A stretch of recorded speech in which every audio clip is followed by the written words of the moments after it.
Is this that JPP podcast?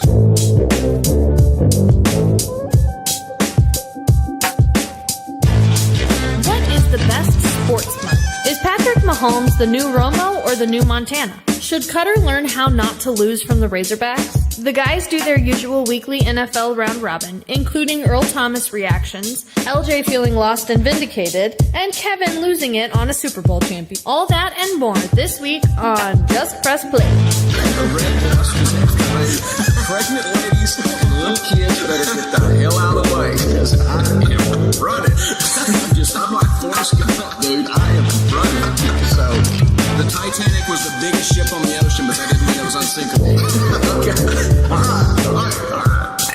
I want you each to use ombudsman in a sentence next week. I got one for you. My name is Kevin, the official ombudsman of the Just Press Play podcast. You like apples?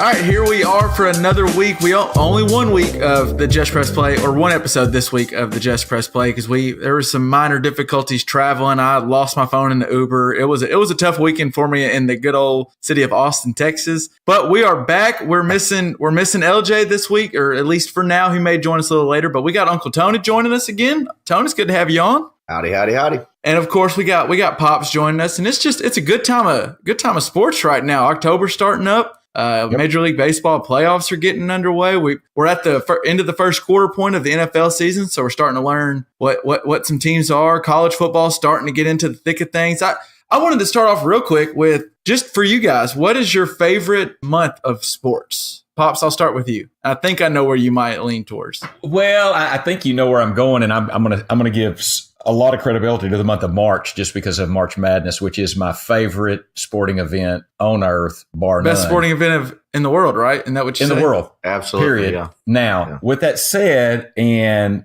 looking through these months, I actually kind of like December. And the reason I like December is because you've got a lot of NFL teams getting prepared for the playoffs. You know, they're getting, it's some serious games going on. Well, as a Cowboy fan, it was always bad to watch football in December. Well, and it will be this year too. So, and as a Razorback fan, it'll be bad to watch football in December. But what I was going to say is I actually like the bowl games, the college bowl games that are not necessarily the big January 1st. Well, because there's some really fun bowl games. You can just catch some kids that are out there just having a great time. You randomly catch the Pacific Sun Life Bowl, and it's just good football a lot of times. Or the Holiday Bowl or the Alamo Bowl. Yeah, I got you.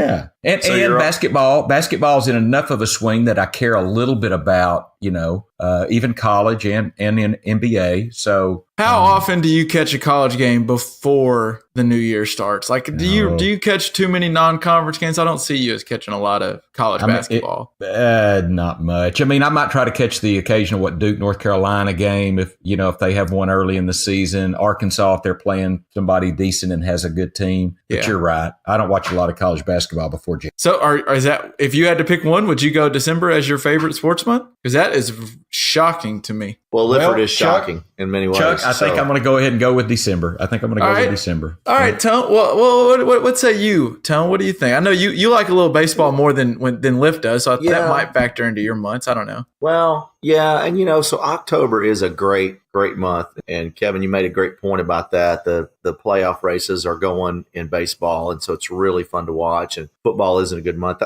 so you know me, I like to straddle the fence. So I'm going to give you two answers. October is a great month. A great month to be in Las Vegas. If I go to Las Vegas, I love to be in Vegas in October because you've got all the sports going on out there and they're big games. Because this is the time of year where you get some big games, just like like we were hoping the Arkansas-Alabama game was going to be a big game, but obviously it's not. But you've got Georgia-LSU in a couple of weeks. You've got some of those big midseason matchups going on. You've got the NFL where you can really start to understand who they are, and then you've got those playoffs. But the one I really like to watch is really February when you've got the Super Bowl and maybe the AFC, NFC championship, depending upon when it exactly falls. Then you've got the Super Bowl. Then you've got some really meaningful college basketball games. That's when you start to see those real heavy conferences. When you do see the Duke, North Carolina Carolina games coming up, Arkansas and Kentucky, if we could ever get back behind the Super Bowl again. But you see those big conference games for college basketball, and it's hot stove season for baseball. You get to see who's going where are the free agents, and so baseball's kicking in as well. And let's not forget America's favorite pastime, hockey. So there's a lot going on in February. So that's probably the best month for me to be a sports fan. See, I really like the one reason why I'm a big fan. I don't think October actually is going to be number one for me. But one reason I don't watch much baseball, but I can get into some playoff baseball. And then when the World Series, especially lately, the World Series have been unbelievable. And really just MLB playoffs has been good. And so I really start getting into some baseball around now. And we talked about with some college football games. And then this is about the time where NFL gets really going. You start learning the teams that are for real and not, as we've mentioned. But a month that I'm a huge fan of, and I think it's a little underrated, is I think January is a really good month of sports, because you get I get what Dad's saying about some of the games before. You get those fun bowl games in December where you haven't really watched many of. You might not have watched Memphis, and all of a sudden a couple years ago you're watching Memphis and Paxton Lynch slinging all over the yard, or some of those games. And I do enjoy those, but I really like when you get the granddaddy of them all. You get the Rose Bowl, and you get some of these big showdowns, and then you got the college football playoffs. And then I think that this is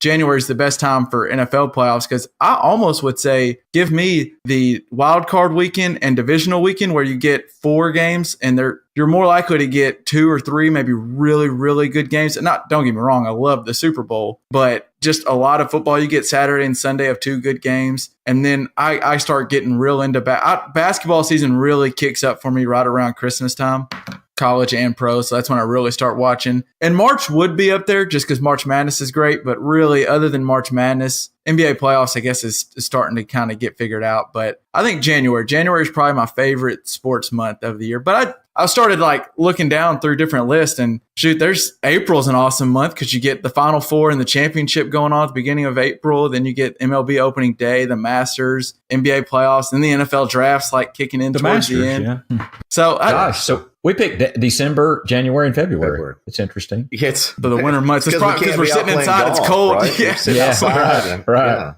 Yeah. You can drink a lot of scotch in the winter months. I like that. Yeah.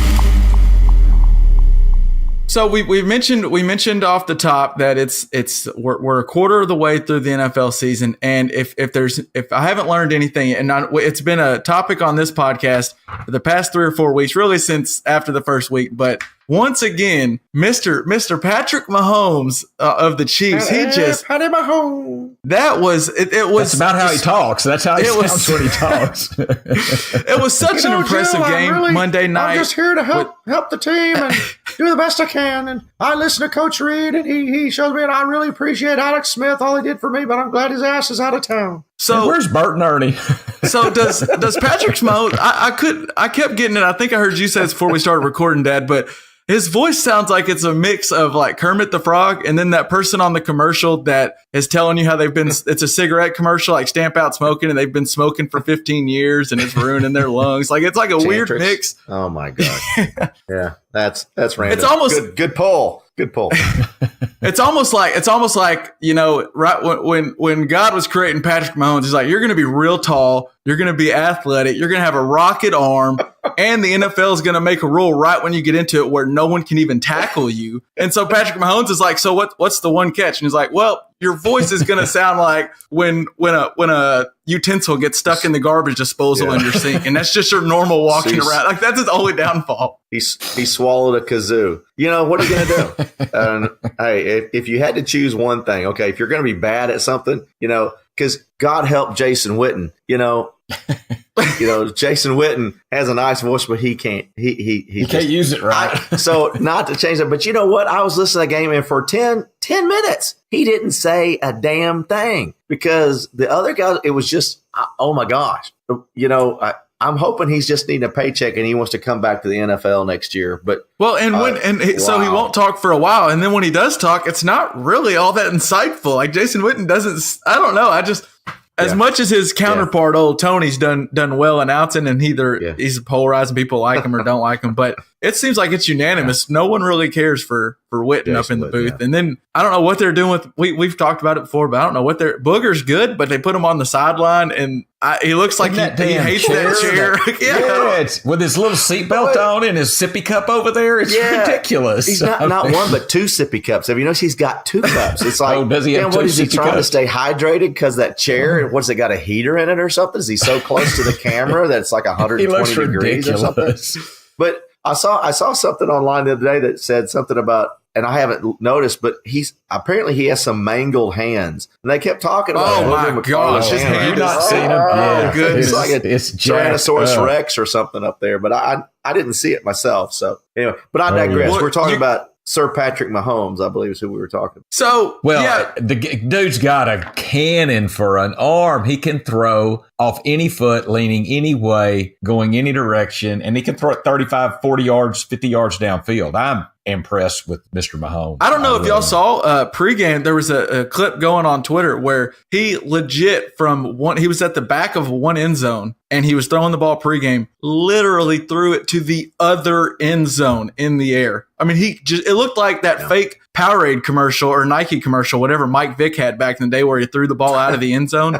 It was insane. And I think this game really said a lot to, I know LJ's not with us yet, and he might come on a little bit later in the show if he can. But I think he's starting to turn a little bit and getting a little nervous about Patrick Mahomes because this game was one where it wasn't just throwing the ball all over the yard and up by 30 at halftime. Like in going into those final 2 drives when the Chiefs were down by 10 to the Broncos, Mahomes had 150 yards and he completed 15 out of 29 passes. Then on those final 2 touchdown drives where they ended up taking the lead, he went 13 for 16 with 153 yards and scored 14 points and ended up winning by 4. It was just, you saw him back against the wall. And then a couple of those, the play where he makes that left-hand throw to Tyreek Hill for the first on 3rd and whatever it was, 3rd and 6. Those are plays he's not thinking anymore. That's just instinct. I mean, he's just good. He's a gamer. That's just balling. Yeah. And then 2nd and 30, scrambling to the right, and Von Miller, the best pass rusher maybe in football, I guess outside of Khalil Mack now.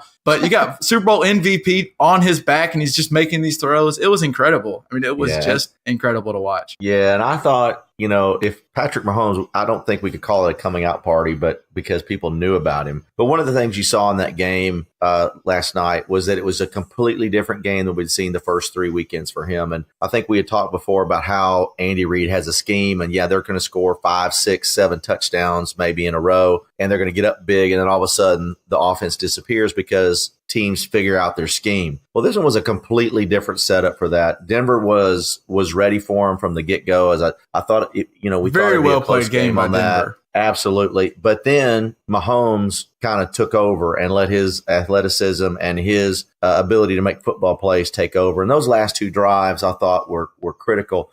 There's not a tougher place to play than Mile High Stadium other than Arrowhead Stadium, and he's not going to have any trouble there to play. And for him to come out as a second-year guy, come in and have that kind of poise at that point in time, I thought was pretty big. And Kevin, one of the things I think people aren't really talking about, they may start now, and I heard him talk about the stat about number of yards outside of the pocket, that he has set some record, because now they keep these for when they keep these kind of stats. He has more yards outside of the pocket than anyone since I think it was Brett Favre or someone that they had been getting a lot of the Favre comparisons. Right. And so a lot of that, but for him to do what he does outside of the pocket is great. Now, I will say this, there's going to come a time when those left-handed things don't work. And he made a couple of passes in that game that should have been intercepted. And go ahead.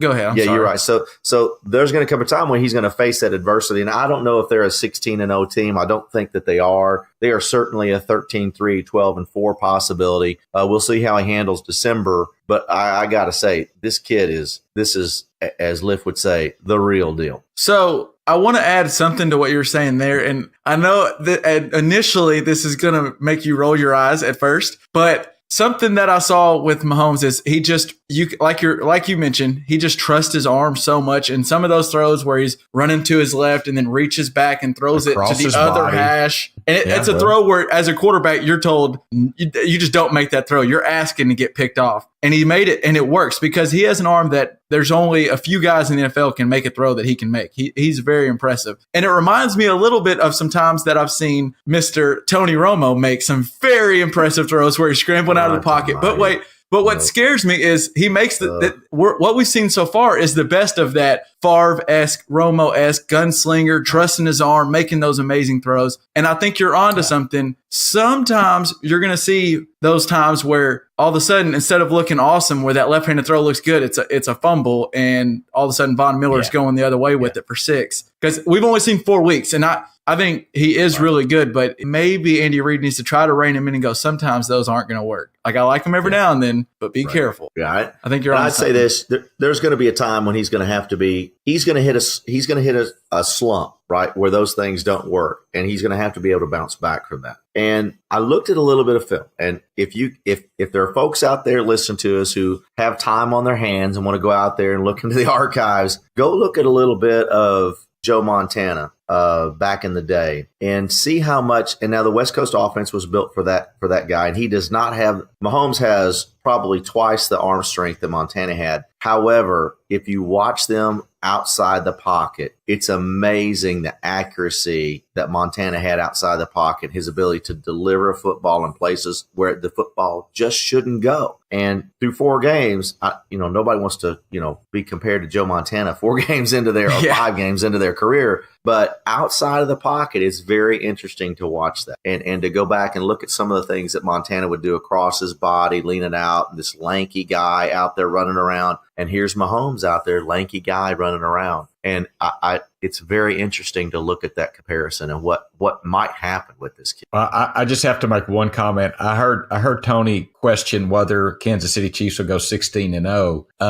I'm willing to take that bet, Tony. If you want to bet they're going to go 16-0, I'll cover it. So, no, I don't think they're 16-0. Okay, if you think they're 16-0 material, I will cover that bet. No, there's not enough defense there. There's a few leaks in that defense. It'll get better when Eric Berry gets back around, but that defense scares the hell out of me. Whoever's coming in with a big back is, if they can, somebody comes in there that can rush 30 times, Jacksonville. And we'll see that this week. I think they play Jacksonville this week. Yeah, that's the big matchup this weekend. Game. There's some real interesting games. We can talk about that later. Real interesting games this weekend. There are some make or breaks this weekend. Real quick, before we go on to, I do want to mention a team that might be able to go 16-0 here in a second. But real quick on Denver side, and I wish LJ was here. Yeah. I wish LJ was here to bounce this off of him because that's our resident Bronco fan. But so the Broncos are up by 10, as we said, at one point in the fourth quarter, then up by 3. And they have 2 backs. I love their 2 backs. I think Freeman runs hard, and then Phillip Lindsay he does fast. Run hard. Yeah. But so was it not? I don't understand why Freeman's not in that fourth quarter. I feel like he is the prototypical back that's going to get better as the game goes on, especially up there in Mile High where guys get tired. He was just running folks over. And I love Lindsey, don't get me wrong, but when it gets down to fourth quarter and you just need to get 4-yard run after 4-yard run and keep milking the clock, I didn't understand why Freeman wasn't in the game more. And then I think with Case Keenum, we saw exactly what Case Keenum is. I mean, we could go to who we thought they were. We could get there early. I mean, Case Keenum's, he's good. He made some throws that got him in a chance to win the game, and he's not bad at all. But you saw that throw against Demaryius Thomas, who I think some of that was on Demaryius Thomas too. He didn't seem to come out of his route at the beginning of it. But he's going to be close. Case Keenum's going to be close, but he's just not quite got that extra. I love that hook and ladder play they tried to run at the end. I thought that was a good call. It just didn't work. But it did look like Emmanuel, what's his name? Emmanuel Sanders wasn't completely prepared to accept the flip, was he? It almost looked that way. He was. I don't know. No, I think he was. What happened was the Chiefs defender had an arm in there and he couldn't get extended. If you tell it, and of course it was course, it was Cortland Sutton who was doing the flipping, and then Sanders was coming around. But when he flipped it, it went backwards because the Chiefs defender had his arm in there, and Sutton he couldn't get a clean pitch to him. Getting full extension. He couldn't get the clean flip. I had an argument with another guy last night who happens to be a Chiefs fan, and I thought if that got completed, that was a touchdown. They had that set up. It's either 6 or they're getting the first down and out of bounds, and they're going to get a chance to add another play. I thought he was up the sideline for 6. I really did. That would have been a hell of a play, and that's one of those almost. Yeah. I got to say, I've seen the hook and ladder work one time, and I was on the field when it happened. It was my boy Eric. Eric Elkins caught the ball. He did. And he flipped it. I believe it was to Sylvester. I think it was Sylvester Ricks. He flipped it. It was beautiful. Eric caught the ball, flipped it to him. Touchdown. Game over. We win. So there's the problem right there. Only guys named Eric and Sylvester can run a hook and ladder. Well, let's not forget when Boise State ran the hook and ladder. Boise State did it to Oklahoma back in 2006 or so. They ran the Statue of Liberty. That was a Statue of Liberty. They did both. They did both in the same game. They had the hook and ladder that got into overtime, and then the Statue of Liberty was what they ran in overtime with Ian Johnson. Okay. Then he went and proposed to his cheerleader girlfriend after he scored the. Wow, that's way back there. We need to check where are they now. You need to check on, are those two married now? Are they still married, or Yeah, that would be kind of fun. Maybe we can update that next week. The next team I want to get on to, and we kind of prefaced it a second ago. And real quick, by the way, the podcast is, as always, the JPP podcast is brought to you by MyBookie. And for now, I don't know how much longer you're going to be able to cash on this offer, but still, for right now, if you're a listener of our pod, you can type in JPP and they will double whatever you deposit in there. And a team. Ooh, I can't wait to hear what's at the end of the broadcast. Ooh, what it's going to be. a team that maybe we just need to bet on every single week. The Rams are, I think the Chiefs are the class of the AFC, but the Rams have it all. Like we mentioned, there's some leaks in the Chiefs defense. The Rams have it defensively. They got it defensive front, defensive backs. I am sorry. I did it last week a little bit, but I have to apologize again to Jared Goff because he's making me look like a fool because that guy looks like Tom Brady back there. Is Jeff Fisher just that shitty of a coach, or is Sean McVay that amazing of a coach? Because Jared Goff looks like a different player under Sean McVay. I think it's a combination of both. I really do. I think it's a combination of both. I think Jeff Fisher was pretty shitty, and I think Sean McVay is amazing. So. Yeah, I agree with Lifford on that one. I think Sean McVay is just a great offensive mind. Let's hope that he continues. If he can keep Wade Phillips, in white blood cells or whatever he's got to do to keep him alive for the next 20 years, they might, win. That combination of Wade Phillips doing defense and him on the offense, I mean, it's scary. It's scary no matter what you are. Yeah, but Jeff Fisher was an almost guy. He always was. He had Eddie George and some real talent there at Tennessee, and couldn't get more than one trip to the Super Bowl. So I agree that Fisher was not good, and he's pretty damn good. There's some good stuff going on. I need to meet that guy because I've never met anybody with a photographic memory like that. That would be awesome. Yeah. I'm glad I didn't know him in college. When do we start the conversation? Yeah, when do we start the conversation of Rams going undefeated? Is it started yet after 4 weeks, or do we wait a little bit? I know their upcoming schedule, they get 3 road games coming up: Seahawks, Broncos, 49ers. I don't see them losing those. Let's see what happens at Denver. I think of those 3, that's the one. The one advantage they have to go 16-0. It's a very weak division that they're in. Going to Seattle, they should win that game. Getting to play Seattle twice. They get 2 games for Seattle, 49ers, and Arizona. Arizona. Yeah. That's probably 6 wins right there. Yeah, and Seattle's toothless now without Earl Thomas. They were getting pretty close to it at that point in time. I wish I could roll off on a cart and flip everybody off as I went. That was just awesome. I don't care what anybody says. I have comments on that. We'll get to that. We may be on opposite ends of that, but I think the Rams have the opportunity to do that. I didn't look exactly at what they've got remaining on their schedule after that, but I think that Denver game, your second. You want me to tell you a couple of games coming up on that? I've got their schedule. In week 9, they're going to play at the Saints. That'll be an NFC showdown, and then the game that I cannot wait: Week 11, Monday Night Football, Chiefs. Rams in Mexico City. It's going to be in Mexico City. Yeah, Mexico City. That's right. That game right there. God forbid they should both go in 4-0. Or 11-0 or 10-0, whatever they'll be. Whatever it is, undefeated at that time. Yeah, but man, that could be very interesting. And if I had to ask you right now, Tony, you get Chiefs or Rams, Super Bowl winners. You can have Chiefs and Rams as one group or the field to win the Super Bowl. I'll take the Chiefs and the Rams. I'll take the Rams right now. Over the field? Yeah, no doubt. Over the field. Over the field, yeah. Rams. Tell me a better team in the AFC than the Chiefs. I mean, New England, maybe. The defense just scares me. Andy Reid. Have you not seen enough Andy Reid late in the season? I think. Well, you're right about that, and the defense does stink. But the thing about the AFC, you can't discount Jacksonville because of the defense. Because in about 6 or 7 weeks, defenses are going to should start to pull out ahead of some of these offensive schemes that we're seeing now. We'll see because the rules are different, but I think we're going to start to see that. And there are 2 or 3 teams there in the AFC: the Jaguars, the Chiefs, the Patriots, and maybe we'll talk about them later. Don't discount the Tennessee Titans, but Baltimore Ravens. Right, but I think there's some possibilities there. But in the NFC, you can't tell me who I've seen that's better that's going to compete with the Rams defensively and offensively. It's just they've got the biggest. They are the class. They are the class. The only thing that I think that can top as of right now, I think the only thing that would stop the Rams would be an injury, and Lord forbid, I don't want to see that at all because I just like watching them play. Before I move on from the Rams, I know we're all big fantasy players, and any fantasy player right now probably, if they're doing well, they probably have a Ram somewhere on their roster. We talked about it a second ago. That division is putrid. What if the Rams have that division completely wrapped up like week 14 or 13? Last year, Sean McVay sat his guys on week 17. What if Sean McVay in the Super Bowl of the AFC sits like Gurley and Goff? I could see those guys on a lot of Super Bowl rosters. That would cost some bowls. That would cost some fantasy bowl madness come week 16.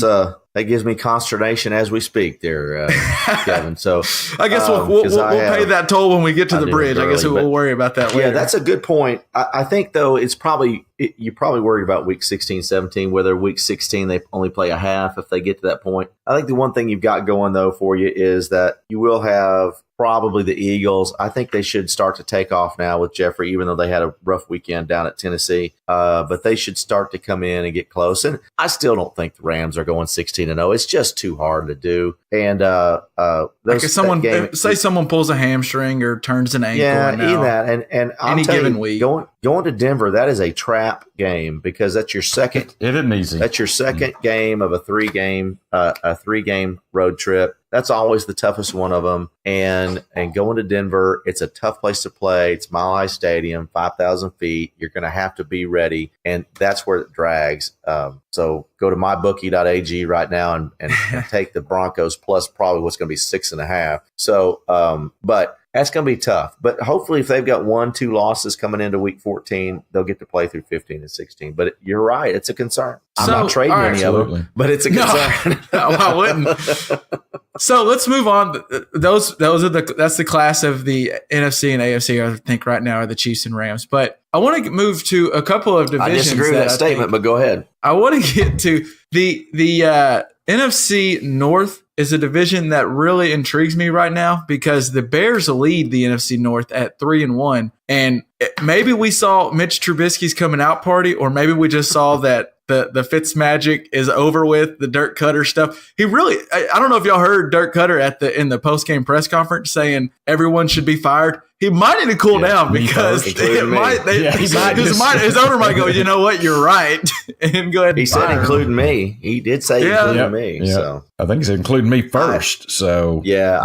I know LJ's probably got some feelings here about it, but I think Chicago, it's not that they're that good. It's Tampa Bay's defense is that bad. It's really horrific. I got a fantasy win this week because I streamed Trubisky onto my team and tied the Acromegalies for the high score of the week in our league because of that. But I think you could take anybody. If you're playing Tampa Bay, for all those fantasy players out there, if you've got anybody playing Tampa Bay, start him. Even if there's a second, third string guy. I mean, heck, you could start Chris Ivory against Tampa Bay, and he'd probably get a 20 points for you. But well, and that's what LJ really actually bad. did send in some notes, and he said as a resident, he's a Bronco fan, but he lives in Chicago, so he definitely keeps up with the Bears. And he watched some of that game and was just saying that I think his note was, sure, that was a good game by Trubisky, but it was if you watched it, they had a lot of short fields. Tampa Bay's defense looked putrid. But what the point of the game was, I think if we didn't already think for sure, maybe it was early in the season, that Bears defense is really, really good. And Khalil Mack just keeps making his case for, could a defensive player possibly win MVP? He now has a sack and a forced fumble in every single game so far this year. I mean, he has been absolutely amazing. And that defense behind him has also been really, really good. I think your only problem with that argument, Kevin, is the state of the NFL right now as far as that MVP. There are so many huge numbers going up. There's going to be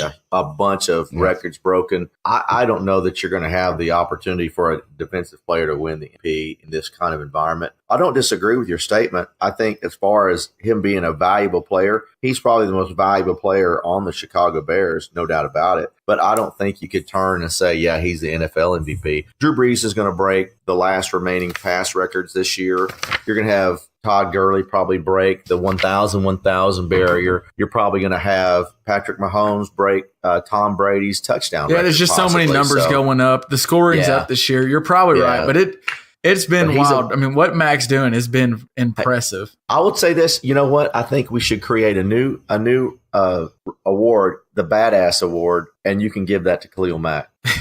Well, so interestingly, MVP, on most valuable a fun stat I found on the and I know I like to come up with some stats. I try to impress Uncle Tony with the stat every week. Mm-hmm. And something I found with the Bears that was interesting is the Bears actually, they blitz the least in the NFL right now as far as when they bring more than 4 rushers, and they get to the quarterback the most. They have 18 sacks on the year. And since the year 2000, there's only been 7 teams, including the Bears, that have had 18 sacks through 4 games. And the other 6 are last year's Jags, the 2015 Broncos that won the Super Bowl, the 2013 Chiefs that lost in the second round, the Eagles that lost in the Super Bowl in 2004, and the 2000 Bucks that lost in the second round. So every team that's ever done that has made it to at least the second round of the playoffs. That is a recipe for success if you can get to the quarterback without blitzing. And then if Trubisky, I'm not saying give me 5 touchdowns, but if Trubisky can give me 2 touchdowns, and then you still got Jordan Howard and Tariq Cohen back there, there's a recipe for success in that Bears locker room. I would be a little nervous, and especially going with the NFC North when you have,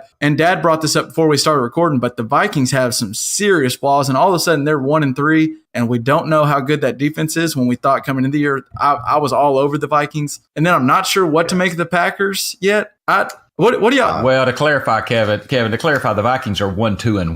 1-2-1. The point I was making is they only have 1 win, and that 1 win was against San Francisco. I think the first game when they still had Jimmy G. It was a legit game, but it was close. I still think the Vikings are for real. I really do. I think they're going to be there in the end. But I'm with you in that Chicago does have a recipe for a potential playoff run if they need Trubisky to show up. And he's not going to do what he did for the Bonehammers last week, every week. But if he'll show up, he's got some tools on the offense to throw to. And Khalil Mack is the best defender in the league. I think that Aaron Donald at L.A. might have a little something to say about that. Yeah. But Khalil Mack it stinks around where he is because he's the shit. Yeah, I there it was.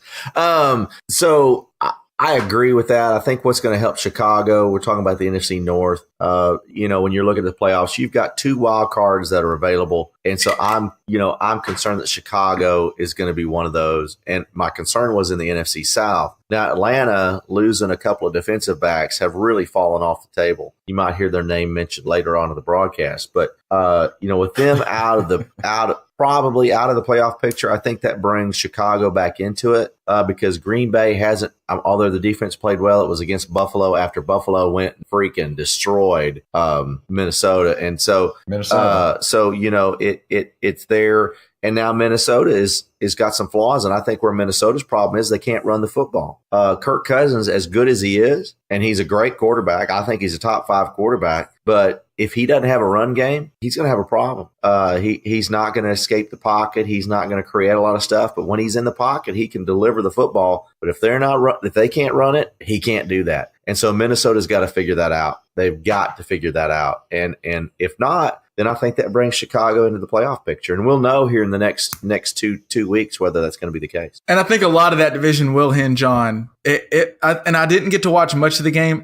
It was against the Bills when the Packers beat the Bills, I think 22-0. It sounded like I listened to some of the post-game stuff, and it sounds like Aaron Rodgers has a little beef with Mike McCarthy, which this wouldn't be the first time. And I don't know if Rodgers is maybe looking a little better, but if Rodgers can get back healthy, he still is the best quarterback in that division. And if we're coming down towards the end of the year and you're asking me to pick Trubisky or Rodgers, I don't care how good the Bears defense is. I'm going Rodgers until I get proven wrong. But yeah, dude, the Packers are hurting. Not only is Rodgers going around on one leg, you've got Cobb that can't get healthy. Geronimo Allison got a concussion. Alice is out. Man, they are hurting. Their defense is struggling. I am one guy that said I'm not a big Jimmy Graham fan. I know it. I can live with it. It's okay. But he is not the guy that can carry an offense anymore. He's past his prime. He can't carry an offense. Now, I think he had 6 for 80 or 6 for 90, something like that this weekend. May have had a touchdown. I can't recall for sure. But he's going to have to be one of those 10, 12 catch guys to make up for the loss of Allison and Cobb if Aaron Rodgers is going to be that guy. And I don't see that happening. I think Green Bay, although they're sitting out there, what are they, 2? Are they 1-2-1 as well? Or are they 2-1-1? 2-1-1. They are 2-1-1. 2-1-1. They are going to have to figure some stuff out. You can't judge a defense because you shut out Buffalo. Jeez, a Pete. And so you can say, well, they scored 27 on Minnesota in the first quarter. Yeah, that was a trap game. And so I think it still needs to shake out there. But the NFC North is not as strong as we once thought it was. I think that's a division winner, and that's it. Yeah, but as we head off this division, these other teams, like I think the Vikings and Packers are better teams. But if you mess around and let the Bears have the lead in that division and it starts getting cold, and now you got to go to Chicago and score on that defense, there's a recipe there. I don't know if I'm putting a ton of money on it, but there's a recipe where I don't want to get down a couple of games to Chicago, come late and have Khalil Mack rushing my quarterback and hurting Aaron Rodgers again. Yeah. Be careful. We talked about that's Matt Nagy from the Andy Reid tree, and let's see how Chicago's doing later in the year. He played that offense is being done by scheme, and let's see what happens later in the year. I don't see him holding that lead. I think it's the Vikings or the Packers that take it, and then no wild card coming there. Just a funny the last thing that we mentioned how the Bears are getting all this pressure and they're not even having to blitz and all this stuff. You know who has the league low in sacks per game on the year so far? Oakland Raiders. The Oakland Raiders have got 1.2 sacks per game. They just can't find a pass rush, and I don't know why. It's an odd conundrum they're in. But this is where you tell LJ he's got to put it early. We are who they thought they were. So the AFC North, that's another division that interests me a little bit because you have right now the Bengals are tied with, as Dad told you after I think week 1 or 2, that he liked the Ravens. The Ravens are right there, and they just got done beating down on your Pittsburgh Steelers, Uncle Tony. Handled them. The Pittsburgh Steelers.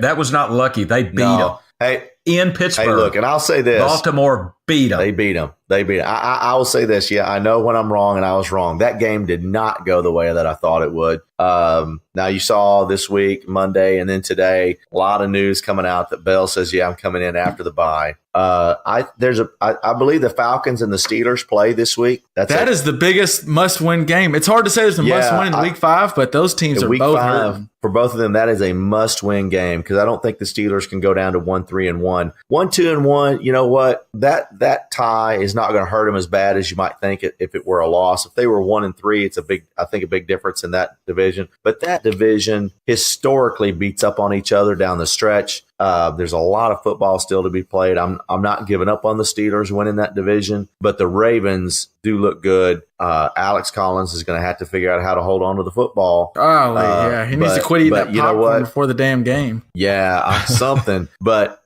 figure this. The thing about Baltimore, as great as Flacco is playing well right now, the best Ozzy Newsome, I wish the Cowboys would go get him and lure him out of retirement. That dude is the best GM ever because he has put together some tremendous draft classes. And this last one, I think, is going to be phenomenal. It really seems like that Lamar Jackson, that Lamar Jackson has really lit a fire. I don't know why it took this long for Joe Flacco to get a fire lit underneath him. But well, I mean, he did take him to a Super Bowl, so let's not take it took this long to get a fire. He's been a good quarterback. I mean, I was going to say, but there's nothing like telling an old guy, say, hey, look, man, this young guy's ready to take your spot. To get him say, well, hold on a minute. But they're going to have four legitimate tight end ones in that offense with Hayden Hurst coming back and with Mike Wallace and the phenomenal John Brown. The phenomenal John Brown, who is stretching the field. Hey, he is played very well. I guess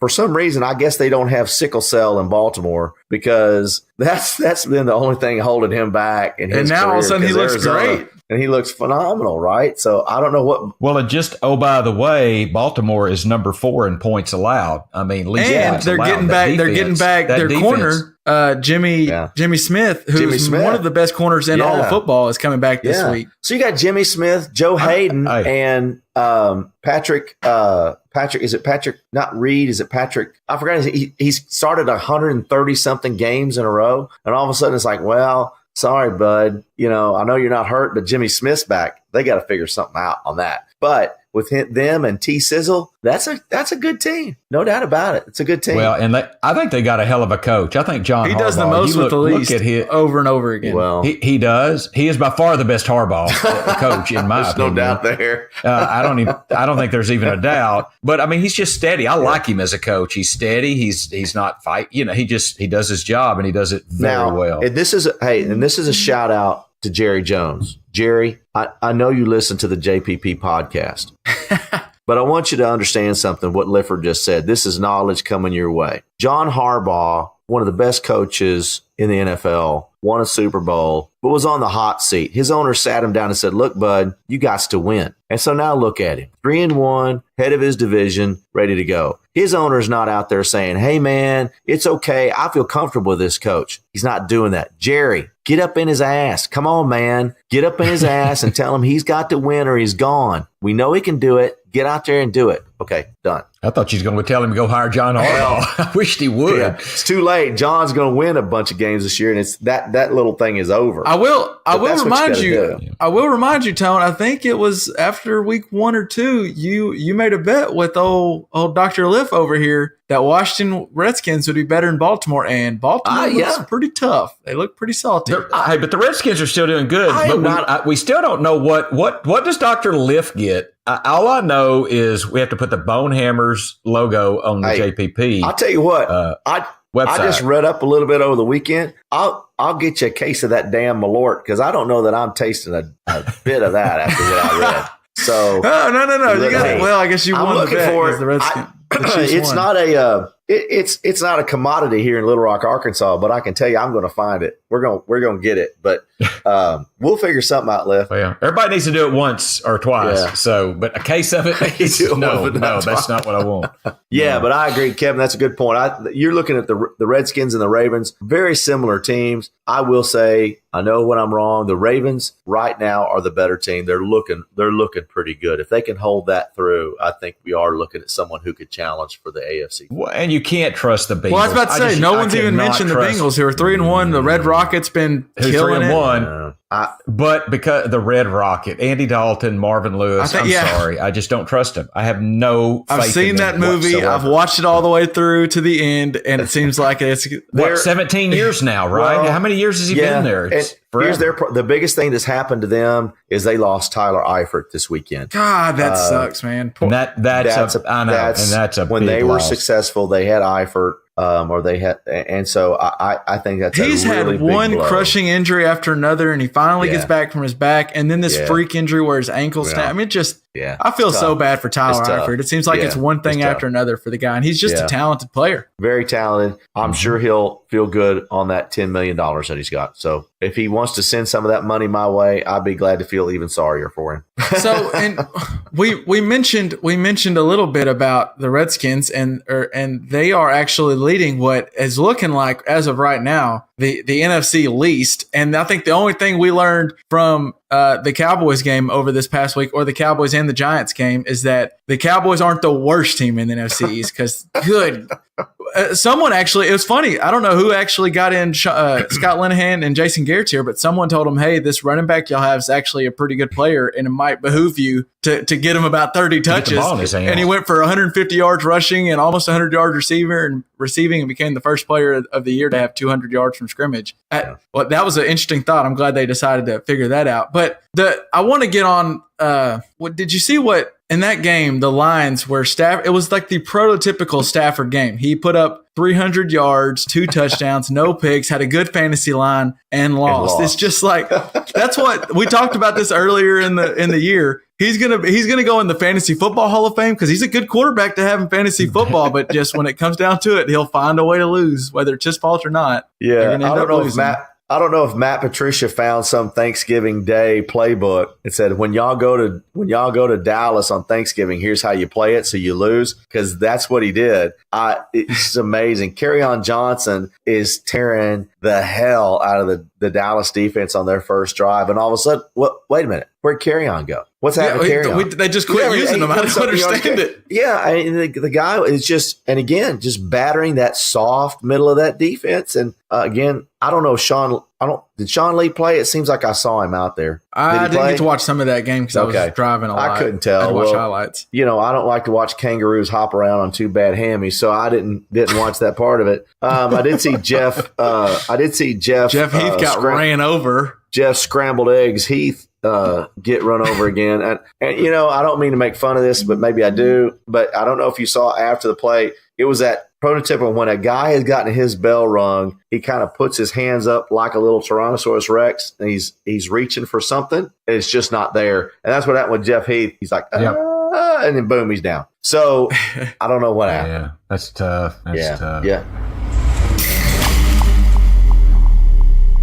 We've mentioned the poor luck by Tyler Eifert, and we even talked about how Le'Veon Bell's coming back. And if anybody needed vindication to see why Le'Veon Bell was holding out, you saw it in Seattle this week, where it's been a dispute all year where Earl Thomas just wants to either get traded or get paid. He's fine being at the Seahawks. He just wants to get paid, and they clearly weren't doing it, so he didn't want to play because he didn't want to get hurt. And then what happens? Breaks his leg, out for the year, and I'm sure by now everyone has seen it. But as he's riding the cart off the stadium, he tells the Seattle sideline they're number one. And I'm just curious on Pops. I'll just throw it over to you. What are your thoughts on the situation? And did you have any thoughts on him flipping the bird over to right there in the middle of the broadcast to Seattle? Yes, I felt bad for him getting injured. I think he has a good argument to want to get paid. I understand that careers are short in the NFL. Any play can be your last. There's no doubt about it. Here's what pissed me off, though, about it, and here's why I don't think he would be on my team, because he signed a 4-year, $40 million contract. He signed a contract that paid him $9.5 million upfront signing bonus. He signed a contract with $25.7 million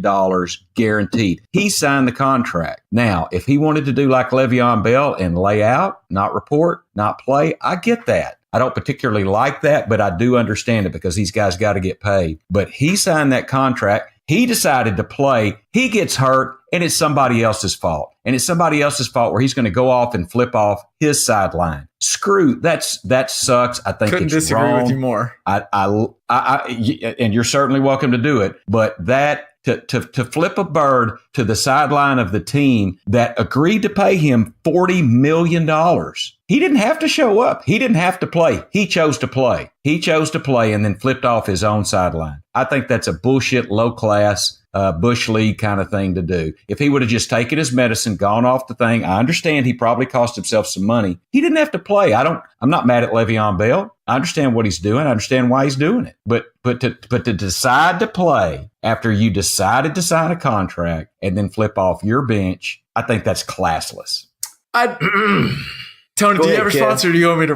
Go ahead. Go ahead. Here's the thing. Here's the thing is I get what you're saying to an extent on how it probably didn't have to flip him off, but the emotions that's going through your head when you snap your leg and I don't understand. I get he signed the contract and he didn't, and he could have not showed up. But if he doesn't show up, it's been a lot of killing on people have just been raking over Le'Veon Bell and all the players. And it's always the players. It's the players. Why don't you show up? You signed the contract, but it's bullshit because what the Seahawks can go out and draft a 4th round safety. And if he's any good, they can cut Earl Thomas and not have to pay him all that money. They did it with Cam Chancellor. Can't even bear. He ruined his neck and couldn't play any longer. And he doesn't get the rest of his contract. If they get hurt, they screw them and they don't get the rest of their money. And then you look at these guys are sacrificing everything, and you're going to take the side of the $1 billion owner. I just don't understand. Money has nothing to do with whose side I'm taking, and I'm not taking anybody's side. I'm saying Earl Thomas did a classless move. Why not trade him? That's what I'm saying. Hold on. Lifford, I got to disagree with you there. You said that it's about he signed a contract. He signed a contract, $40 million. That's all about money. That's all about money. And so what this whole thing is that it was about a negotiation. And Earl Thomas did the thing that said, I'm going to be there for my teammates. I'm going to play while I got to play. But you guys know that I should get paid more than this. You guys know that I'm in the last year of this contract.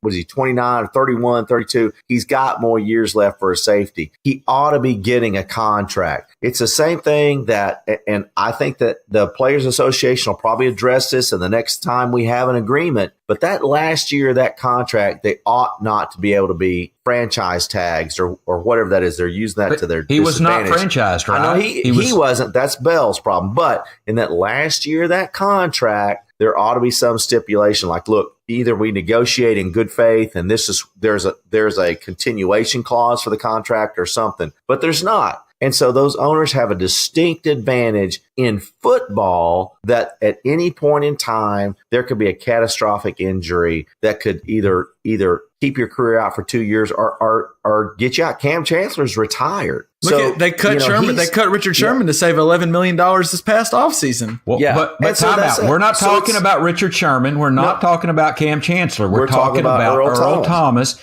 We're talking about a guy that's got $40 million fucking dollars, guys. So, but you said it's not about the money. But he's got money. Then don't show up. Don't report. Well, see, I'm okay with that. Okay with that. Well, don't report if you don't want to, if you want to renegotiate your contract. But to show up and to play and then blame your injury on your team, that's not their fault. Well, it's nobody's fault. It's just a crappy damn thing. So here's what I would think should happen. I think Earl Thomas will probably come out in the next few days and say, look, that action was not to my teammates. I was there for my teammates. I was there for my coaches. That was for the management of Seattle for putting me in this situation and not renegotiating or not trading me. That injury could have happened at a different team, and he's not flipping them off. Those things happen, and there's nothing you can do about it. It is random. There's nothing you can do about it. But in that situation, I think he got emotional. And should he have done it? Probably not. That's not the old school way to do it.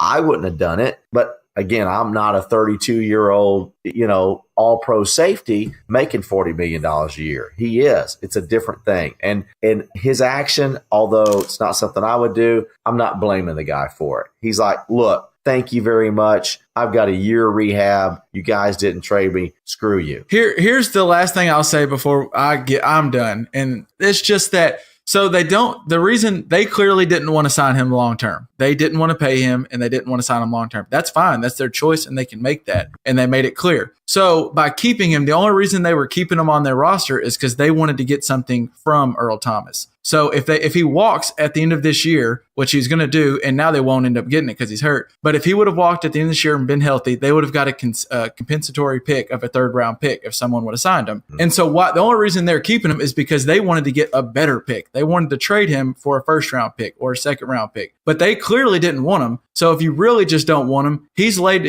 sacrificed this injury could have happened at any time, and he could have been paralyzed at any time with any team. But he's done this for the past 5 years, and actually he's won the Seahawks the Super Bowl. So why not? If just go ahead and trade him for the 3rd round pick or 2nd round pick, and let him go get his money and be like, we want the players to show loyalty and show up, but we don't really hold the same side to it. And these guys get cut and they end up not playing or not making their money, which I think this will end up working out fine for Earl Thomas because it wasn't like an ACL injury. He broke his leg, and bones do seem, I'm no doctor, but I think this was the best injury that could have happened for him instead of they said because he's still going to get paid. He's going to get paid. But he is going to be a 30-year-old safety coming off an injury, and that will get brought up in any negotiation is in. As a Cowboy fan, it probably worked out better for the Cowboys because they probably are going to get him on a discount, but it just sucks for him. Yeah. And I think it's just, I get the emotions overwhelmed him. I'm with you. You probably shouldn't have flipped him off, but I didn't have any problem with it.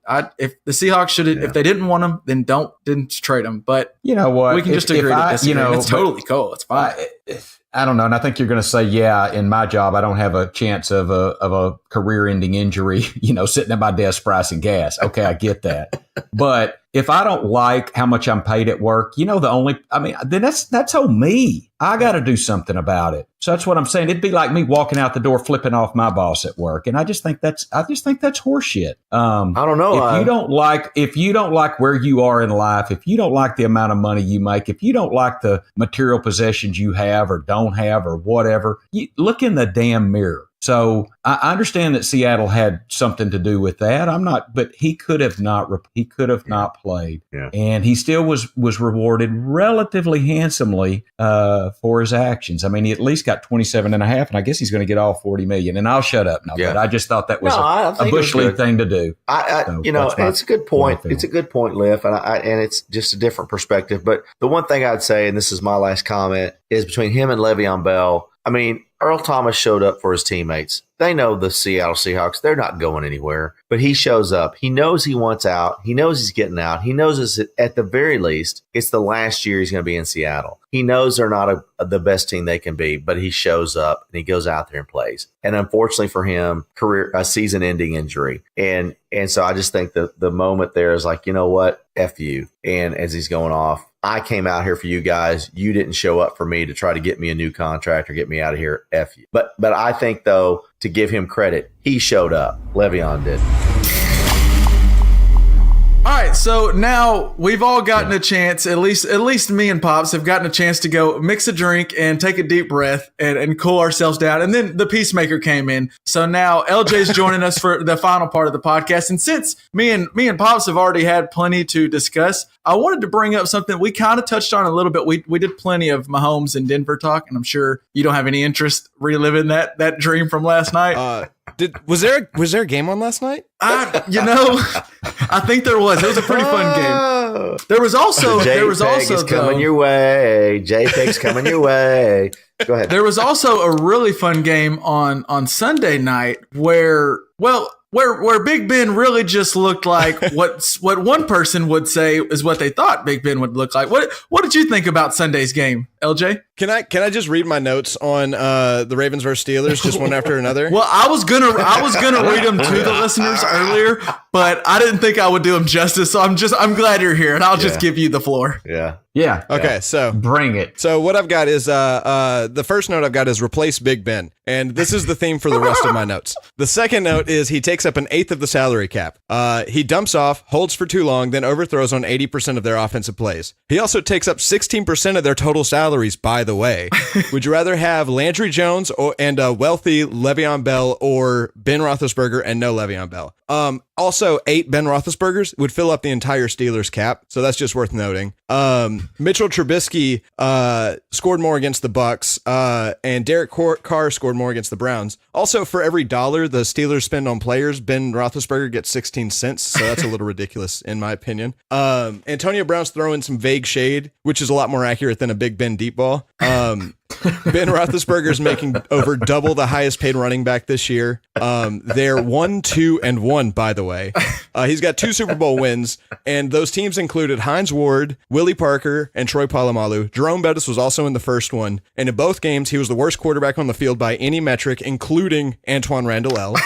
Big Ben is by far the most injury-prone quarterback in the NFL right now. If he didn't land in Pittsburgh, his prefix would be journeyman. He makes $145 million for every game, and if they just sold him off to a team with a QB need, signed Bell, and then drafted a quarterback next year, they might win a Super Bowl. That's all I got. All right.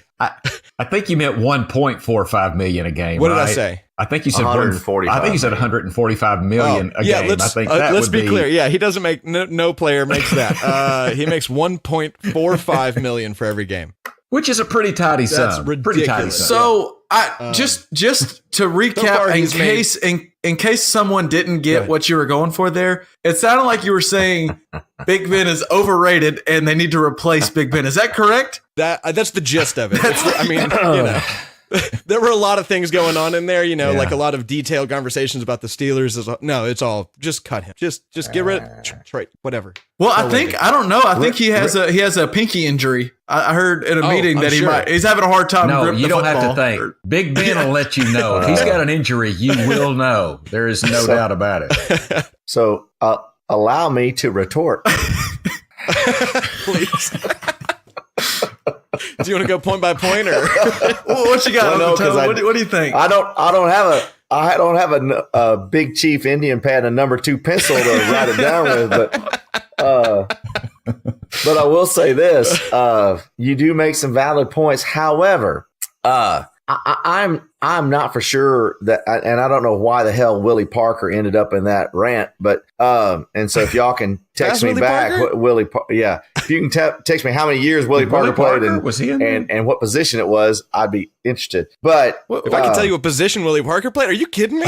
What the hell was all that about? Tell me about Willie Parker. What are you talking about? Dude had 140 yards in their first Super Bowl win. I mean, he's he's the man. But how many years did he play? Because I think he got the Super Bowl MVP. Yeah, that year. Oh, the year of the Super Bowl. Oh, the year of the Super Bowl. That. Okay, so anyway, I digress. So yeah, I LJ makes some good points, and there has been some talk within the Pittsburgh off seasons that when is it that Roethlisberger is going to get out of there, and they did make some decisions that he was going to be the quarterback, and there's about a 3-year window that they're looking at. So what LJ is saying is true, that they're looking at how much is Roethlisberger worth to the organization over the next 1 to 3 years. However, I don't think he could go about out 16 there. 16 cents per dollar. Yeah, 16 cents per dollar, and he's probably worth that because again, as I mentioned last week, he's got of all the quarterbacks that can stand in the pocket and take some hits and move forward and make passes, he's one of the best that there's been for him to be in that pocket. I think not that he's Tom Brady, but I think he's in that top 5 of in the pocket quarterback, standing there, take a hit, move into the pocket and deliver the football. You can say Antonio Brown, would he still be the same running back or same wide receiver if Landry Jones was back there? I doubt it. And that's been over a 5-year period. I think that their offense is definitely out of sync without Le'Veon Bell. And I think that has been apparent over the last 2 ball games when they've played more quality opponents. You can't discount the fact that for 4 years, Roethlisberger has been looking to Le'Veon Bell or D'Angelo Williams, who both of them are probably better than James Conner is right now. He's been looking to that outlet to establish what they want to do on offense. And without that continuity, without what they had planned on, there's a little bit, there's more than a little bit. There's a lot of disjointed plays going on right there. So Big Ben's just not as good without all that amazing talent around him. That's kind of what I think to say that he's overrated. Yeah, that's what I'm hearing is like a quarterback shouldn't be able to deal with an injury. That's beyond quarterback's realm of. What if we swapped Aaron Rodgers and Big Ben, and we put Big Ben on these Packers rosters for the past 8 years, and we put Aaron Rodgers on what Big Ben's had with Le'Veon Bell and Antonio Phillip Brown. Rivers and Big Ben. I'll say this. If you swapped Aaron Rodgers or Phillip Rivers with Big Ben right now, I think both of those quarterbacks would be on injured reserve. I don't think that they would have been able to stand the kind of the impacts that he's had and his ability to step up into the pocket with the kind of line that he's had for that. He gets hit when he holds the ball for 6 seconds. I don't know what you're talking about. They get rid of the ball. He holds on to it too long, and that's when he gets hit. I think Phillip Rivers won a playoff game with a torn ACL, so I don't think we have to really question his toughness. I'm not questioning his toughness. I'm just saying that with that offensive line, I don't know that Aaron Rodgers and Phillip Rivers last as long as Ben Roethlisberger has. Now, has he had some injuries? Yeah, but it hasn't been. And we've known about every one. Hey, that's all right. That's all right. Hey,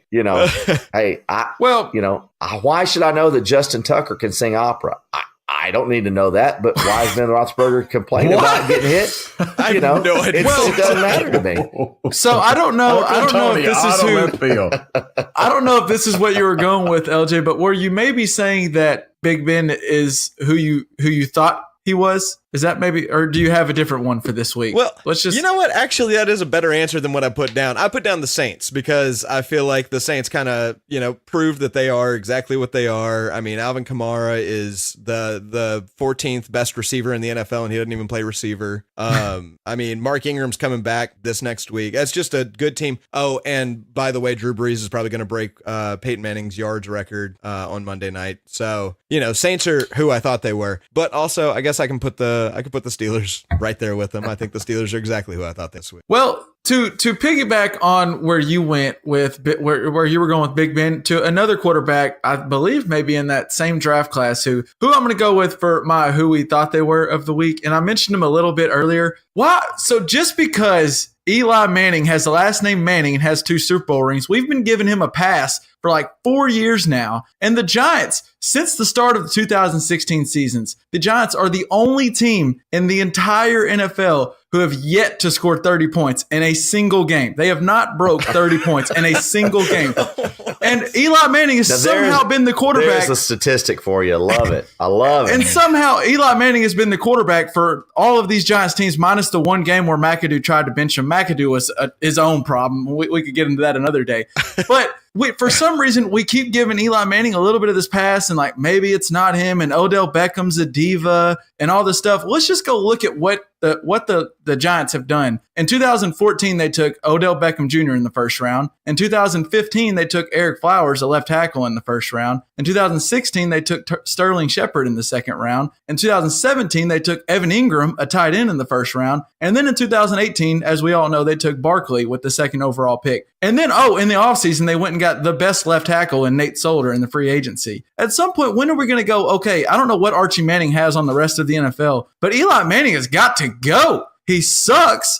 He's punch drunk. He's tired of getting hit in the mouth over and over again. He just needs to get out of here. I don't understand. He's who we thought he was. He's not good. And I understand completely why Odell Beckham Jr. throws tantrums on the sideline, because that dude is amazing, as Tony said last week. And Eli just can't get him the ball. He's worse than Big Ben is.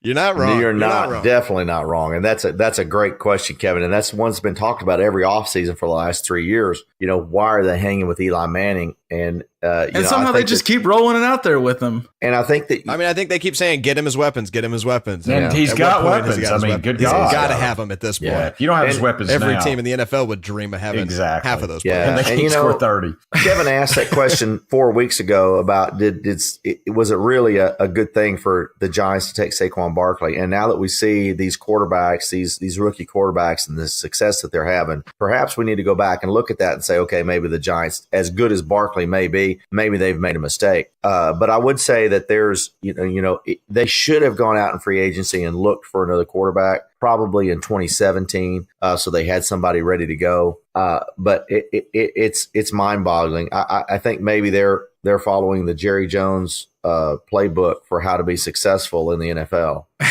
Well, and as you mentioned with Barkley, wrong playbook.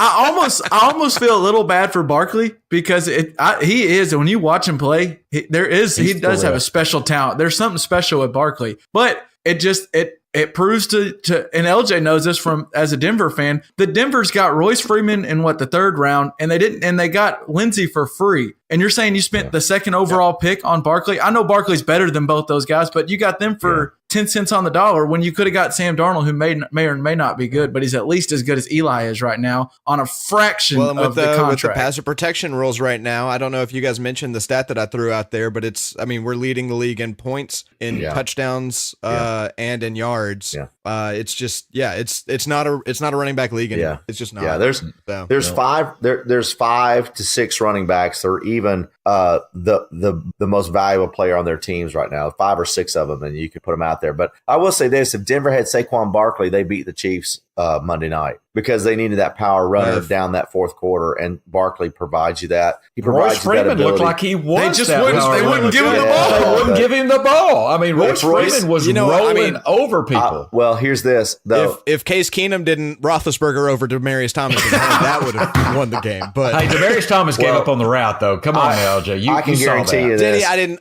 I was watching. He kind of gave up on the route earlier. Yeah. Well, that's messed up too. Then either way, but here'd be my point: if Saquon Barkley was in Denver, Royce Freeman would be the backup, and Phillip Lindsay would be on the Seattle Seahawks. So I think you can look at it that way. There be no doubt about it. But I think come back to LJ's point. Yeah, it is not a running back league anymore. And so the Giants have to do something. Yeah, look at as LJ mentioned with the Saints, Alvin Kamara is your typical. It's your perfect reason of why you shouldn't draft a running back at number 4 or number 2, because you can just keep shooting, and maybe you get a Kareem Hunt, or maybe you get a Kamara. Like Kamara's on pace right now. I know this won't last and Ingram's coming back, but right now I know he's had a good year, but right now he's on pace for 2,400 scrimmage yards and 24 touchdowns. That is incredible, and they got him. He's getting paid ridiculous, probably a fraction of what Barkley's getting, and it's just it's the way the league is. And they're gonna, after 4 years, he might get one deal. They'll probably tag him until he's about 28 and he has an ACL, and that's why Le'Veon's good. It's just not a running back league. If you're a kid and you're 12 years old right now, learn to play receiver and quarterback, because they are making it perfect for you. Learn to play basketball. Learn to play golf. Get out of the sport. Golf. If you're not a quarterback, don't play football, because they make it for your quarterbacks. You guys are idiots. It's baseball, man. Teach them to play baseball. Jeez, no kidding. Guaranteed contracts. I NFL's haven't seen what the Cubbies are doing. It's the toughest league on the players, and it's the only one where they don't get guaranteed contracts. I don't understand why you would go and play football. Yeah, absolutely. Pops, here's a prediction. Okay, so in 2019, I will predict that the New York Football Giants make the playoffs behind Saquon Barkley and free agent Ben Roethlisberger. Poor Giants. They are taking the Jerry Jones route. If that's what they go with, poor Giants fans. I might actually feel bad for them. It's the end of the road. It's AKA Joe Montana to the Chiefs. It's Ben Roethlisberger to the Giants. Yeah. They go all the way because Joe Montana won a Super Bowl championship. Yeah, hell, you can beat the Chiefs. I mean, the Cowboys twice a year. Shit, yeah, it's easy. So, Pops, do you have who we thought they were of the week, or do we want to move on to what do you got? No, I've got one, but it's not going to be as much fun as y'all's. I think Indianapolis is who I thought they were. I mean, they're going to be a decent team. They're going to they're going to play people a little bit of tough. I'm glad to see Andrew Luck. I think seemed like he threw the ball a little bit better. He threw it about 50-something times. He threw it a lot. Yeah. Well, I want him to be all right because I like the guy. Yeah, me too. So I think Indy's going to be who I thought they were. I mean, they're going to be an average team. They're probably not going to make the playoffs, but they're going to they're in a division that they could possibly make some noise. They have Tennessee, who comes up a little bit later in this conversation, but Indy's the one I would say is who I thought.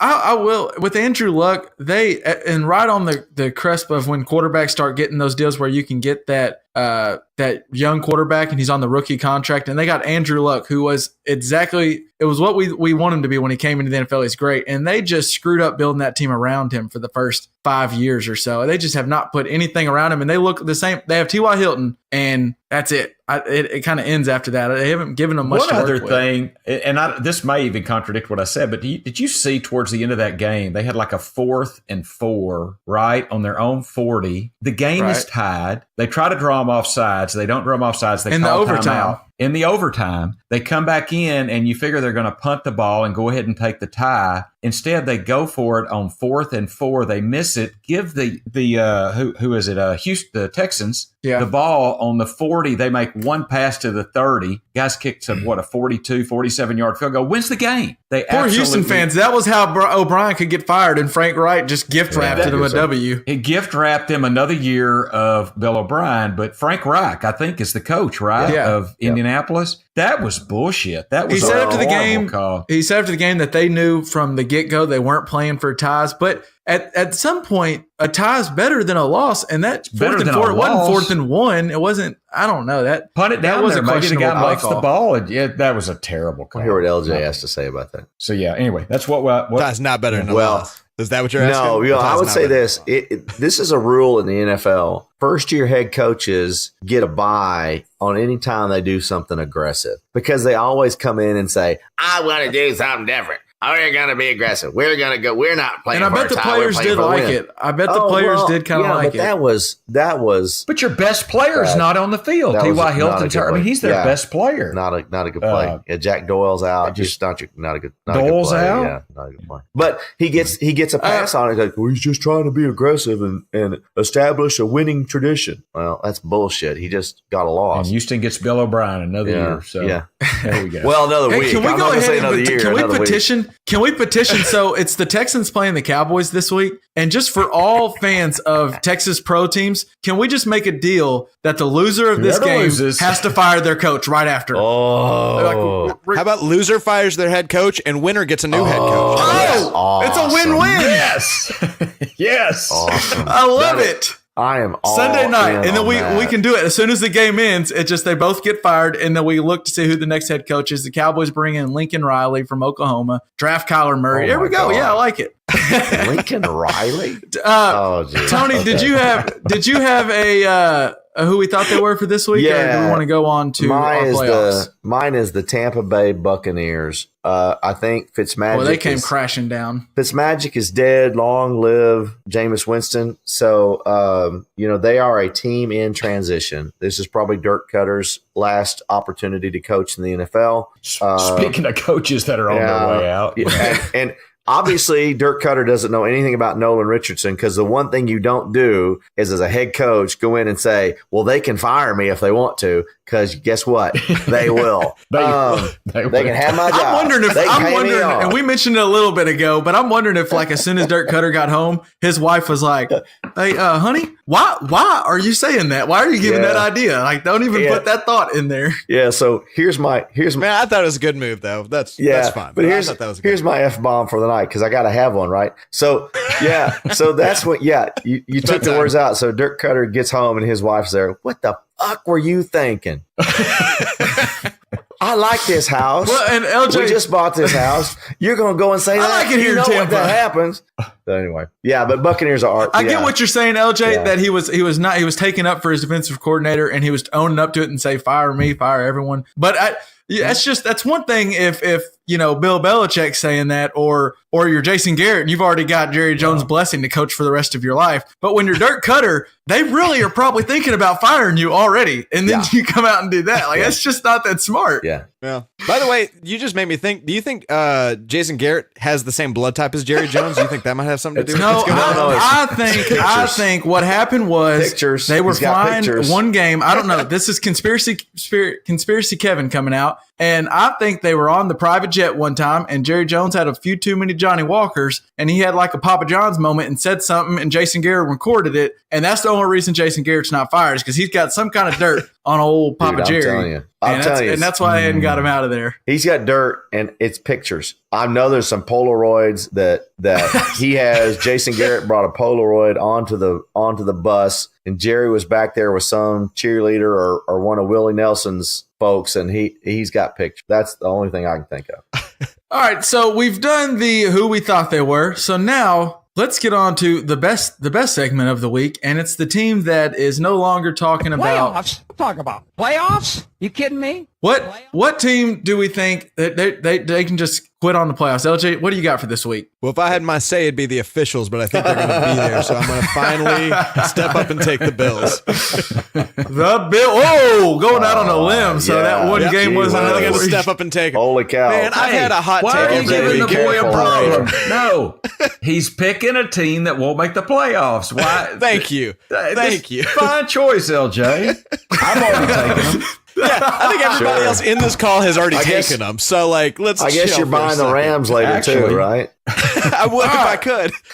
Well, let's go on to the next guy who always makes a bold pick. Dad, who are you saying will no longer make the playoffs? Who should cross it off? in line You probably with got what LJ Arizona. said, I don't know. I'm taking Arizona. Arizona is not making the playoffs. So fine. They weren't making the You know, playoffs. We weren't out of the preseason and they weren't making the playoffs. You know what? I hadn't Now you're chosen making yet, next Tony. playoffs. I hadn't chosen them yet, and at the end of the year, we're going to see how many teams we have each left, and I'm going to okay, be good. okay. So I took Holy Arizona. Who you taking, Uncle Tony? Okay, so I'm taking, and we mentioned it earlier, I'm taking the loser of the Falcons-Steelers game this week. Whoa! No, you can't pick the loser of next week's game. You got to pick the Steelers or the Falcons. You can't go, I take the loser of next week's game. Since I Or think you can pick You Buffalo. take the loser of it next week. okay, You so want to know who you've already picked? Do you want me to remind Sure. you who you've already picked? tell me who I've already picked. You've there, already Doctor. picked Dallas, the Yeah. New York Jets, and the Houston Texans. Man, I feel pretty good about That's it. who you've picked. So okay, then I'm Bold choices too. Then I'm gonna go with the Atlanta Falcons because I think they do lose that game this week. And so Okay, wow. the Falcons, although that is and I've said this earlier, the NFC South is one of the toughest divisions. There are very, very, very good teams down there. If the Saints have now, Ingram's coming back, they've got a winning record, and they are who they thought they were. They're going to be running the football. They're going to be hard to beat down the stretch. I think they look pretty good at this point. And then Carolina Panthers, this could be your surprise team. I think that's the team that may be there with the Rams at the end. But I think those two are the ones that make it out of that division. I think the Falcons have lost too much on defense. They are not making the playoffs. You know, I got my last fun stat of the week I saw on Twitter from a guy named Scott Kazmir who covers the NFL, and he pulled up, I don't know how, he must have some serious time to dig this one out, but since 1940, teams scoring 36 plus points at home with 0 turnovers are 402 and 4. The Atlanta Falcons in the past 2 weeks have done that twice and are 0-2. They are 2 of the 4 losses out of those games. Here's the MyBookie bet of the year. Go over on every single Falcons game for the rest of the year. They figured out that offense, but that defense is bad. They couldn't stop a nosebleed. Yeah. And For you, anybody fantasy guys out there, you start everybody you've got if they're playing the Falcons and the Buccaneers. I mean, that are the 2 best streamers right now. You want to play everybody you got going against those 2 teams. so I guess I'll go Kev, it's for on you, brother. my team that is no longer making the playoffs. I was thinking hard about the Falcons, but just so I don't go the same as Tony, and plus I would like to, I want to see another week and just see, because that offense is good enough. I'm going to go with, I don't think I picked them yet. I'm going to go with the 49ers. Not a bold pick at all. Them yet. Not a bold pick at all, but no Jimmy G. I watched CJ. I don't know how CJ Beathard came back, and he took a hit last week that looked like it would sideline me for the rest of my career, and he came back in the game. I hate it for the 49ers because I like them coming in here. They've just been ravaged with injuries, and they won't make the playoffs. So I'm not going out on a limb there. Hey, and I will say this, just to mention that, CJ Beathard, he did a lot better than a lot of people thought. They thought that this was going to be like a Drano kind of game. Yeah. Yes, and CJ Beathard, and this is not his first game to do this in. This cat can play football, true. And he's playing for that next year, the year after's contract, kind of like Garoppolo, to see where he can land. And hey, who knows? He may be the next New England Patriot quarterback. Well, you know why? Possibly. Can the Chargers just never make field goals? What is with the Chargers? I don't understand. They never, ever can make a field goal. This is historic. This is historic. It really is getting It goes to be back a historic. long time. It's like the Vikings. So and Bills. Sturgis made 2 out of 3 field goals, but only he missed every extra point. Is that right? He missed 2 extra points. He missed 2 extra points and then a field goal that would have put him up by at one point. But he made 2 out of 3. It's one of those games where you would have. There's some weird thing where the Chargers are going to screw up on special teams. They're going to muff a punt and then miss a field goal. Yeah. And then Philip Rivers, they're going to do like a sideline pan. Maybe he knows what the spread is. They're going to pan over to the sideline and Philip Rivers is just going to be looking pissed off. Yeah, that's right. MyBookie.ag, baby.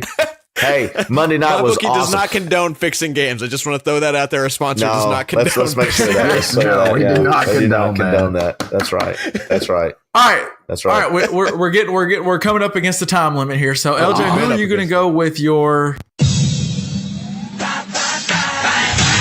Who you buying this week, El? Well, I'm looking. It's bottom of the 8th. I'm looking at the Cubs right now, hoping I can buy them in the playoffs. But besides that, I'm going to buy the Titans because I think they're doing a lot of good things against a lot of decent teams without making a lot of noise. I think that's a pretty good team. I'm into it. I think, I have a feeling that you may have some agreement because I think there's been some mention on them. We haven't gotten to them in depth. But Pops, were you thinking? I know you were talking about the Titans. Yeah, I'll go ahead. Yeah, I'll buy the Tennessee Titans. And one of the reasons I looked up the NFL average completion percentage is 64.2%, which is, I believe, a record high. Mariota is completing at 66.2%. He is above that. I'm not sold on Derrick Henry, but they got Lewis. Is it Dion Lewis? Yeah. Who can catch out of the backfield. Corey Davis looks like he's coming on, although he's only caught 56% of his targets. I'm a little concerned about that. But that was a lot of those from Gabbert, though. Was that from Gabbert? But yeah. Malcolm Butler there, obviously the guy can play a little defense, and he's over there. That's still will never understand why he got on their benched. defense. I don't know that we ever will. But so I'm buying cheap, hopefully, Tennessee Titans. Tony, are you sticking with them on that? Okay, yeah. I've got the Titans, and here's the story behind this. So last week, I picked the Miami Dolphins. How'd that work for you? So not that I'm way off of the Dolphins, but I went back and looked at my notes, and I did pour too much vodka last week because I had Tennessee and Miami on the top, and I had the check mark by Tennessee, but I just didn't look back at that. So last week I should have said Tennessee, and I'd be a really smart guy right now, almost as smart as Ben Roethlisberger. But that is what he's known for. But yeah, it's Tennessee, and I'll say this: the one thing I think that nobody has said yet is that Mariota started the year hurt, and not a lot of people knew he was hurt to start the year. Had that, and then he got dinged on that elbow again. So he's now finally back, and I think he showed what he could do last week. And Tennessee has got a very good young defense that can move. So I'm buying Tennessee, and they're winning the close games too. So yeah. Well, so yeah, I like what you're saying. They're winning the games that are those games that it could flip, because during the regular season, there's going to be like 3 or 4 games that just could have gone either way, a play here or there, and they're finding a way to win them through whatever it is. They just seem tough and resilient, and I'll give them that. But it's not unanimous. Long term, I don't see. I'm not trusting them. I think Mike Vrabel is the one. He's a decent coach, and I think he might be a good young guy. That team plays tough, but I don't trust Corey Davis yet. I really don't know if Mariota's good or not yet.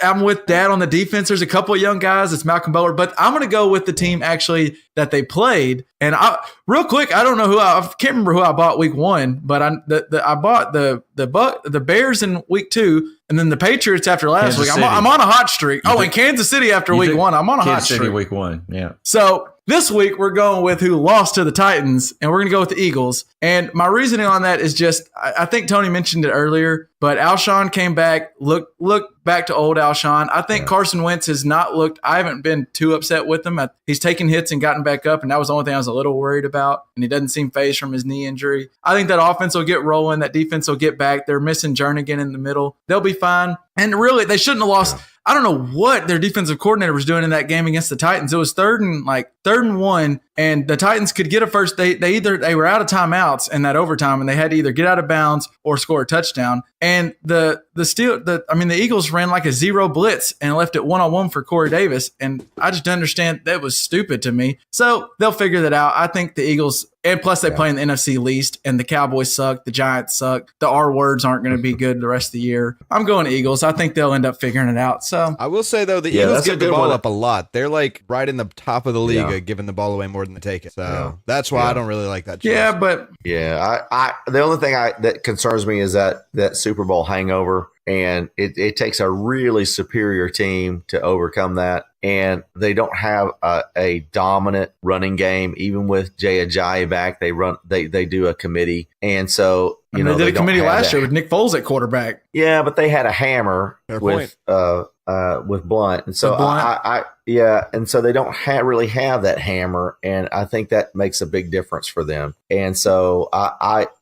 have a tough time buying them right now. I think, as I've said before, the Redskins come out of that division as the winner. All right. Well, I think that will. Do we have anything else to add? I think that we went a little. We got a little long-winded, a couple arguments, and so I think that'll do it for this week. LJ, I'm glad you got to squeeze in at the end. I wish we could have had you for the Pat Mahomes Denver stuff, but that was a bummer. Me too, but also kind of not. So, what address do I need to send the Bonehammer emblem to? Y'all just let me know, okay?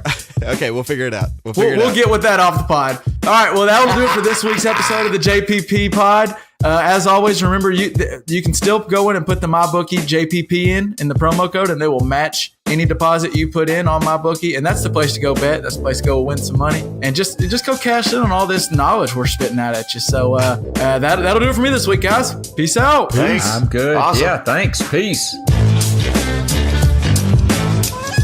So, LJ, in case you can hear me. LJ, he cannot wait to give me shit. What I wanted to say was, I want to be clear. I've been waiting all night. So I said you came on, and I was hoping I could get off work and then come here and listen to this bullshit instead of hanging out with my wife immediately. Yeah, well,